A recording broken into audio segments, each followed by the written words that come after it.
Au terme d'un après-midi de rencontres avec la presse, les membres du comité de sélection des lecteurs, Salomé Berthemont-Gilles a reçu le 5e prix du premier roman Régine de Forges, décerné par la ville de Limoges. Tout commence par Le premier qui tombera, publié chez Grasset, un roman écrit au long cours. C'est un genre que j'apprécie beaucoup en tant que lectrice. Je pense qu'en tout cas dans la littérature française, c'est aussi le genre roi, qui est un peu quasiment un passage obligé. Mais aussi pour moi, ça a été l'occasion d'un travail très très agréable et qui a été le plus gros challenge, le plus gros défi, je pense, de ma vie. Avec 5 ans de travail, 11 versions et une très bonne éditrice. Dans l'ambulance, il s'est réveillé seul. Il a vu 3 uniformes bleus et rouges, des coupes en brosse, des types blancs et trapus qui lui parlaient lentement. Il a vomi, puis il leur a dit son nom.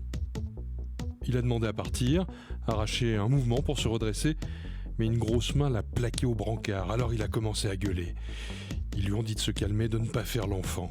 C'est l'histoire d'une famille qui arrive un peu en catastrophe en banlieue parisienne après avoir dû partir d'Afrique de l'Ouest pour des raisons politiques et qui soudain doit s'adapter à des nouvelles conditions, à des nouvelles circonstances qu'elle n'avait pas prévues. Et donc en fait c'est une histoire de déclassement, c'est une histoire de vie et c'est avant tout le destin d'une famille qui passe d'un pays à l'autre. Il faut savoir que quand je l'ai reçue, Salomé avait même pas 25 ans, je crois qu'elle en avait 22.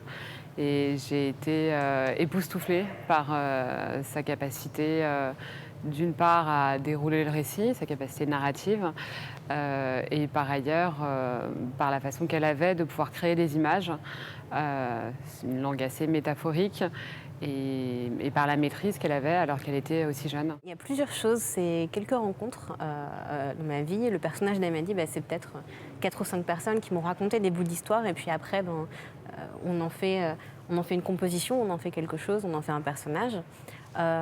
C'était l'envie d'écrire sur des grands thèmes sociaux, des grands thèmes politiques. Je pense que c'est important, je pense que c'est un petit peu, parfois pas si simple, mais que c'est bien, c'est intéressant, c'est riche en tant qu'auteur, donc on ne s'ennuie pas. Et puis après, je voulais parler de quelque chose de très intime, de quelque chose en fait auquel tout le monde peut s'identifier, qui était l'impression d'impasse et l'impression de marge de manœuvre, et en fait de tout ce qu'il existe entre des limites, entre les limites de la vie, entre les limites des situations qui nous sont imposées. Le comité de lecture du prix Régine de Forges doit repérer dans la masse des premiers romans une première sélection, puis faire une shortlist pour et avec le jury. Et la première question est... Souvent, il y a beaucoup de premiers romans qui sont très basés sur la vie, très autobiographiques, voilà. Et celui-là semble très loin de vous à première vue,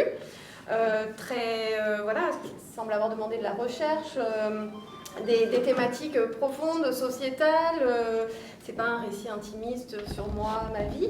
Et du coup, voilà pourquoi ce sujet aussi qui est très riche. Et donc le roman sur moi, ça n'a jamais été quelque chose... c'est pas du tout naturel, donc c'est pas parti de me dire je vais faire quelque chose de différent. Je vais naturellement plus faire des choses comme ça. Alors je pense que c'est vraiment le sujet. C'est-à-dire que c'est un autre regard sur l'immigration, c'est le fait que ce soit une jeune femme très jeune qui raconte et qui soit justement pas dans on va dire, sans faire de jeu de mots, noir-blanc. Je veux dire, c'est une famille immigrée qui avait une grande classe sociale en Guinée, etc., qui arrive en France, l'histoire du déclassement social. C'est encore un sujet je dirais, d'actualité. Et comme on en reparle tout le temps, tous les jours et tout, c'était très bien que le public ait une autre voix. Mais je trouve qu'il y a c'est vrai, le personnage de la mère est très important parce que c'est Marie, enfin pour moi je la trouve magnifique cette mère. Et je pense que justement par rapport à ce qu'écrivait ma mère, encore une fois, le fait que ce soit un sujet actuel, un sujet qui soit pas, je dirais, sur une ligne comme ça avec des œillères, ça évidemment elle aurait adoré. Et le critère, enfin juste pour l'anecdote qui m'a fait lire ce titre-là avant les autres, c'est que sur la 4e de couverture, il y a indiqué que la famille vient de Conakry. Et Conakry, ma mère y a vécu étant adolescente, jeune femme et tout. Donc je me suis dit, tiens, voilà.